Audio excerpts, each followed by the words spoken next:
బయట పెడతారని కూడా అనుకుంటున్నాం. రైట్. సుజాత గారు నమస్తే అండి. నమస్తే అండి. సుజాత గారు, ఏంటి ఇప్పుడు ఢిల్లీ లిక్కర్ పాలసీలో చూసుకుంటే ఒక 150 కోట్లు అక్కడ స్కామ్ జరిగింది. సీఎం, డిప్యూటీ సీఎం అండ్ మిగతా వాళ్ళందరూ కూడా కొన్ని నెలల పాటు జైల్లో ఉన్నారు. బట్ అన్ని రాష్ట్రాలతో పోల్చుకుంటే ఒక ఏపీలో మాత్రమే అతిపెద్ద లిక్కర్ స్కామ్ జరిగిందనేది పెద్ద వాదన. దాదాపు 99,000 కోట్లు. శ్రీదేవి గారు నమస్తే అండి. నా వాయిస్ వినిపిస్తుందా? Yes yes. ఓకే. సో 99,000 కోట్లు అని మీరు ఇప్పుడు ఏదో నెంబర్ చెప్పారు కదా, అవి ఎక్కడున్నాయండి డబ్బులు? అది మీరే చెప్పాలి. స్కామ్ జరిగింది కదా. 99 కోట్లు అన్నారు కదా, అవి ఎక్కడున్నాయి చెప్పండి. ఆ లెక్కలు ఎక్కడున్నాయి? అది మీరు చెప్పాలి. మీరు చెప్పాలని కదా సిట్ విచారణ, పోలీసుల అరెస్టులు ఇవన్నీ జరుగుతున్నాయి. తీగలాగితే డొంకంతా కదులుతుంది కదా. ఫస్ట్ ఎవరిని? మిథున్ రెడ్డిని విచారించారు, తర్వాత విజయసాయి రెడ్డిని విచారించారు. దాంట్లో ఇప్పుడు ఈయన వచ్చాడు, కసిరెడ్డి వచ్చాడు. మళ్ళీ కసిరెడ్డి విచారణలో ఆయన ఏదో విధంగా శంషాబాద్ లో అరెస్ట్ చేసి పట్టుకున్నారు. అక్కడ నుంచి ఎవరు ఇప్పుడు ఇందులో ఈయనని విచారిస్తే మళ్ళీ బాలం సుధీర్ అని మాట్లాడుతున్నారు.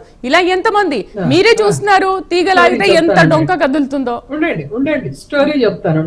అసలు ఫస్ట్ ఈ స్టోరీ ఎక్కడ స్టార్ట్ అయింది? కాకినాడ పోర్టుకి సంబంధించినటువంటి వాటాల్లో అక్కడ జరిగినటువంటి బిజినెస్ లో అరబిందో అనేటువంటి కంపెనీకి ఉన్నటువంటి షేర్లు గాని వాటికి వచ్చినటువంటి లాభ నష్టాల మీద ప్రశ్నించడానికి గాను విజయసాయి రెడ్డి గారిని పిలిపించడం జరిగింది. ఈడీ విచారించడానికి జరిగింది. కానీ మీరు దీన్ని తీసుకెళ్తున్నది ఎటువైపు? లిక్కర్ వైపు. సరే, లిక్కరే అనుకుందాం. లిక్కరు కంప్లీట్ గా జగన్మోహన్ రెడ్డి గారి అధికారంలో ప్రభుత్వమే నడిపింది. ఇప్పుడు మీరు ఒక షాపుకి వెళ్తారు, మీరు ఒక ప్యాకెట్, మీరు ఒక పాలో పెరుగో ఏదో ప్యాకెట్ కొంటారు. కొన్నప్పుడు దానికి డబ్బులు మీరు మామూలుగా లిక్విడ్ క్యాష్ లోను పే చేయొచ్చు, అదే విధంగా డిజిటల్ గాను పే చేయొచ్చు. రైట్? సో దాంట్లో మీకు బిజినెస్ కనపడుతుంది. ఇక్కడ లిక్కర్ అనేటువంటిది పూర్తిగా జగన్మోహన్ రెడ్డి గారి హయాంలో ప్రభుత్వమే పూర్తిగా డిస్టిలరీస్ నుంచి లిక్కర్ కొని తర్వాత అమ్మి ఆ వచ్చినటువంటి ఆదాయం ఏదైతే ఉందో ఆదాయాన్ని పూర్తిగా సంక్షేమానికి ఉపయోగించుకోవడం జరిగింది. ఇప్పుడున్నటువంటి ప్రభుత్వం కేవలం కూటమి నాయకుల కడుపులు నింపుకోవడానికి మాత్రమే వాడుతుంది. ఇప్పుడు ప్రభుత్వానికి ఆదాయ వనరుగా అదేమీ లిక్కర్ లేదు కదా. ఇప్పుడు జరుగుతున్నది స్కామ్. ఆ రోజు ప్రభుత్వమే నిర్వహించి ప్రభుత్వం ద్వారా ఆదాయం సమకూర్చితే రాష్ట్ర ఖజానాకి దాన్ని మీరు స్కామ్ అంటారా? స్కామ్ అంటారా? అంటే ప్రభుత్వ ఆదాయం మొత్తం ఎక్కడ ప్రభుత్వానికి ఆదాయం వచ్చినా అది స్కామేనా? ఒక్క మాట చెప్పండి. ఒకటి నాకు స్టోరీ అవనివ్వండి. ఇంకొక పాయింట్ ఏంటంటే, లిక్కర్ అనేటువంటి డిస్టిలరీస్ అసలు ఎవరి చేతుల్లో ఉన్నాయి? వైఎస్ఆర్ కాంగ్రెస్ పార్టీకి సంబంధించినటువంటి నేతల పేరు ఒక్కటి మీరు చెప్పగలరా? నేను చెప్పనా? టీడీపీ నేతలకి సంబంధించినటువంటి డిస్టిలరీస్ ఎస్పీవై రెడ్డి అల్లుడు గారి చేతిలో ఉన్నాయి. చింతకాయల అయ్యన్న పాత్రుడు కుమారుడి చేతిలో ఉన్నాయి. మాగంటి కుమారుడి చేతిలో ఉన్నాయి. వీళ్ళందరూ ఎవరండి? ఎవరు? టీడీపీ నాయకులు కాదా? ముందు వాళ్ళని పిలవండి. ముందు డిస్టిలరీస్ ఎవరి చేతుల్లో ఉన్నాయో వాళ్ళని పిలవండి.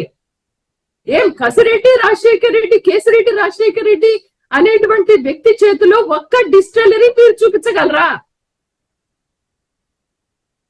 ఒక్క డిస్టిలరీ మీరు ఏదైతే మిథున్ రెడ్డి గారి చేతిలో ఉన్నది మీరు చూపించగలరా? కేసు పెట్టేవాళ్ళు, కానీ అలాంటి ఆధారాలు ఎక్కడా కూడా లేవు.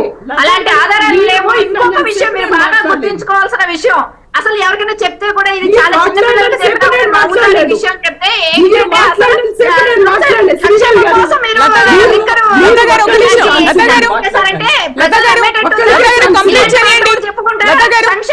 చేస్తారా? లత గారు కంప్లీట్ చేయండి. అసలు సుజాత గారు ఏం చెప్తారో విందాం పూర్తిగా.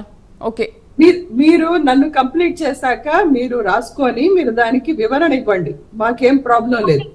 ఒకటి, వైఎస్ఆర్సీపీ నాయకుల చేతుల్లో ఎక్కడన్నా ఒక్క డిస్టిలరీ ఉందేమో మీరు నిరూపించండి.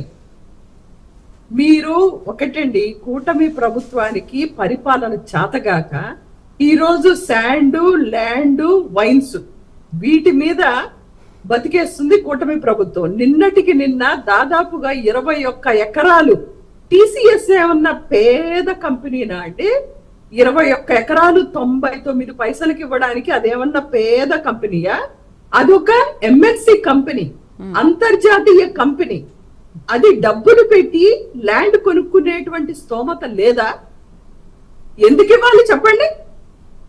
ఎందుకు ఇవ్వాలి? ఉద్యోగులు ఇస్తున్నా, అది వ్యాపార సంస్థ. అది ఏ దేశంలో కూడా ఎకరాలకు ఎకరాలు అప్పనంగా ఎవ్వరూ ఇవ్వరు.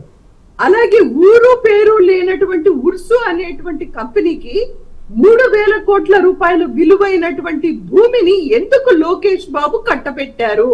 లోకేష్ నాయుడు గారు ఈ రోజు దాంట్లో స్కాముని డైవర్ట్ చేయడానికి ఈ రోజు లిక్కర్ స్కామ్ ని తెర మీదకు తీసుకొస్తున్నారు. మీరు ప్రభుత్వమే వైన్ షాపులు నడిపి వాటి ద్వారా వచ్చినటువంటి ప్రభుత్వ ఆదాయాన్ని ప్రజలకి పంచి ఆ రకంగా నిష్పాక్షికంగా జగన్మోహన్ రెడ్డి గారు పరిపాలన చేస్తే, డిస్టిలరీస్ కంపెనీ అధినేతలు టీడీపీ పార్టీలో పెట్టుకొని ఈ రోజు కసిరెడ్డి రాజశేఖర రెడ్డి గారిని అరెస్ట్ చేస్తున్నారు. ఆయన పేరు మీద ఒక్క డిస్టిలరీ ఉందా? సరే, ఆ సుధీర్ అనేటువంటి, ఇప్పుడు సాయి రెడ్డి గారిని పిలిచారు, కాకినాడ ఇష్యూ మీద పిలిచారు, దాని మీద అరబిందో ఇష్యూ మీద పిలిచారు. దీన్ని డైవర్ట్ చేసింది ఎటు? లిక్కర్ మీద. సరే, అంతతో ఆగిపోయిందా? సాయిరెడ్డి గారు మిథున్ రెడ్డి గారి పేరు చెప్పడం, తర్వాత మిథున్ రెడ్డి గారిని ఒక 12 గంటలు విచారించడం, ఆ తర్వాత కేసిరెడ్డి గారిని ఒక 12 గంటలు విచారించడం, రేపు సుధీర్ గారిని ఒక 12 గంటలు విచారించడం, ఇలా కొండని తొగి ఎలుకని పట్టేటువంటి కార్యక్రమం. ఎందుకంటే ప్రజలు ప్రశ్నించకుండా వీళ్ళ కూటమి చేస్తే దరిద్రపు పరిపాలనని ఇప్పుడు మీరు స్కామ్ ఏది చేయకపోతే సుజాత గారు ఓకే డైవర్ట్ పాలిటిక్స్ అంటున్నారు. అసలు మీరు స్కామ్ ఏది చేయకపోతే ఒకరిని విచారిస్తుంటే ఇంకొక విషయాలు, వీళ్ళని విచారిస్తుంటే వాళ్ళు ఇంతమంది ఇలా బయటకు వస్తున్నారు కదా. అసలు ఏంటి మీరు వేరే విషయం మీద కాకినాడ పోర్టు గురించి ఇంకో దేని గురించో విజయసాయి రెడ్డిని పిలిచారని చెప్తున్నారు. ఆల్రెడీ ఆధారాలతో సహా ఎంత క్యాష్ వచ్చింది, ఎంత ఏం జరిగింది అనేది ఆధారాలతో సహా పార్లమెంట్ లో శ్రీకృష్ణదేవరాయలో మరీ చెప్పారు కదా ఇంత స్కామ్ జరిగిందని. మీరు స్కామ్ జరగలేదంటారేంటి? ఒకటి, శ్రీదేవి గారు మీరు నన్ను డిబేట్ కి పిలిచేటప్పుడు ఒక టాపిక్ చెప్తారు, మేడం ఈ టాపిక్ మీద మాట్లాడండి అంటారు. అవును, అదే విధంగా ఒక వ్యక్తితో ఏం మాట్లాడాలో మనం ముందే నిర్ణయించుకొని మాట్లాడతాం.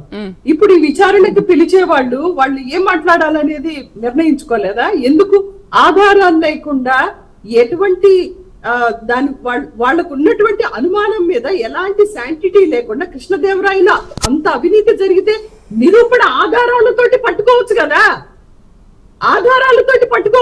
ఎందుకు విచారించడం? విచారించిన తర్వాత ఆధారాలు ఏంటి? ఆయన చెప్పారు ఎక్కడ ఎంత మనీ వచ్చింది అనే విషయాన్ని చాలా స్పష్టంగా చెప్పారు. ఒకటి, సాయిరెడ్డి గారు చెప్పిందేంటి? కసిరెడ్డి రాజశేఖర రెడ్డి గారికి 100 కోట్ల అప్పుగా ఇచ్చాను, అప్పు ఇవ్వడం నేరమా? సరే, కేసిరెడ్డి రాజశేఖర రెడ్డి గారు ఏం చెప్పారు? సుధీర్ అనేటువంటి వ్యక్తికి 50 కోట్లు అప్పుగా ఇచ్చాను, అప్పు ఇవ్వడం నేరమా? చెప్పండి. ఓకే, అప్పిస్తే వాడుకోవచ్చు. నేర నిరూపణ, మీరు స్కామ్ జరిగిందంటే ఆధారాలు పట్టుకొని విచారించాలి. ఆధారాలు లేకుండా మీరు గాలి మాటలు మాట్లాడి గాలి విచారణ చేస్తే మీకు నోరు నొప్పి మాకు నోరు నొప్పి తప్ప అక్కడ ఎవ్వరికి ఒరిగేది ఏమి ఉండదు. డైవర్షన్ పాలిటిక్స్ ఇవన్నీ. అప్పు ఇచ్చానన్నటువంటి వ్యక్తి అప్పు ఇవ్వడం నేరమా? చెప్పండి. అప్పిస్తే తిరిగి కడతాడు, తిరిగి కట్టకపోతే కోర్టులు ఉన్నాయి, వాటికి సంబంధించిన చట్టాలు ఉన్నాయి. అంతేగాని ప్రభుత్వం దగ్గర స్కామ్ జరిగిందని ఎలా అంటారు మీరు? అంటే 100 కోట్లు సాయిరెడ్డి గారు అప్పిచ్చిన మాట వాస్తవం, కానీ కృష్ణదేవరాయలు 99,000 కోట్లని పార్లమెంట్ లో ఏ ఆధారంతో చెప్పాడు ఆయన? ముందు ఆధారాన్ని చూపించరమండి. ఒక ఎంపీగా మాట్లాడినప్పుడు ఒక శాంటిటీ ఉంటది. ఈ రోజు నేను తీసుకొచ్చి ఒక ఆరోపణ చేస్తే అది ఊరుకోదు.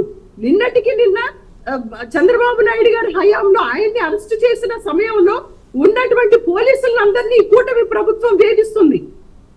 ఈ రోజు ఆంజనేయులు గారిని అరెస్ట్ చేశారు. దేని మీద అరెస్ట్ చేశారు చెప్పగలరా మీరు? అంటే కక్షపూరితమైనటువంటి రాజకీయాలు చేస్తుందా కూటమి ప్రభుత్వం ప్రభుత్వ అధికారుల మీద? ఒకటి చెప్తున్నాం, 5 సంవత్సరాలు మాత్రమే ఏ పార్టీకైనా పరిపాలించేటువంటి అధికారం. నెక్స్ట్ మీరు చేస్తున్నటువంటి ఈ అరాచకం పదింతల అరాచకం టీడీపీ ప్రభుత్వం, టీడీపీ నాయకులు చూడబోతున్నారు అనేటువంటి మాట మాత్రం వాస్తవం ఖచ్చితంగా. అట్లాంటి బెదిరింపులు ఏవి అక్కడ, అట్లాంటి బెదిరింపులు మీరు బెదిరించబట్టే ప్రజలు తిరగబడ్డారు మీ పైన.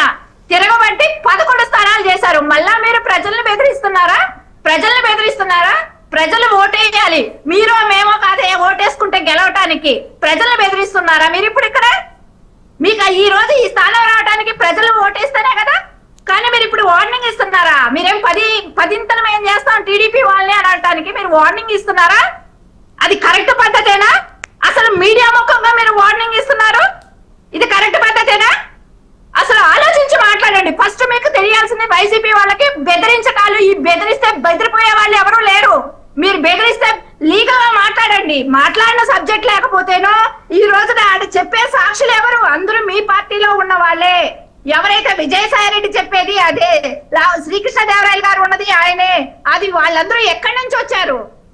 ట్రిపుల్ గారిని ఏ రకంగా ఇబ్బంది పెట్టారు? కక్షపూరిత రాజకీయాలు చేసేదే వైసీపీ పార్టీ. రఘురామరాజు కృష్ణరాజు గారిని ఏ రకంగా ఇబ్బంది పెట్టారు? ఆయన కొట్టించి హార్ట్ అటాక్ తో ఆల్రెడీ ఆపరేషన్ చేసుకున్న అతన్ని తొక్కి, అంటే ఆయన చనిపోవాలి, హార్ట్ అటాక్ తో ఆయన చచ్చిపోవాలి. బాబు గారి మీద ఏ రకమైనది మీరు నిరూపించగలిగారు? అది కక్షపూరిత రాజకీయాలంటే. కావాలనే ఒక శాడిజం తో 53 రోజులు ఆయన్ని జైల్లో పెడితే ఏం ఆనందం పొందారు? ప్రజలు తిరగబడ్డారు, బూతులు మాట్లాడిచ్చారు, ప్రజలు తిరగబడ్డారు. ఇక్కడ మీరు ప్రజలకు వార్నింగ్ ఇస్తున్నట్టుంది కానీ ప్రజలకే వార్నింగ్ ఇస్తున్నట్టు. ఒకసారి లత గారు, స్వాతి గారితో మాట్లాడదాం. సుజాత గారు అండ్ లత గారు, ఒకసారి విశ్లేషకులు స్వాతి గారి విశ్లేషణ చూద్దాము. నమస్తే స్వాతి గారు.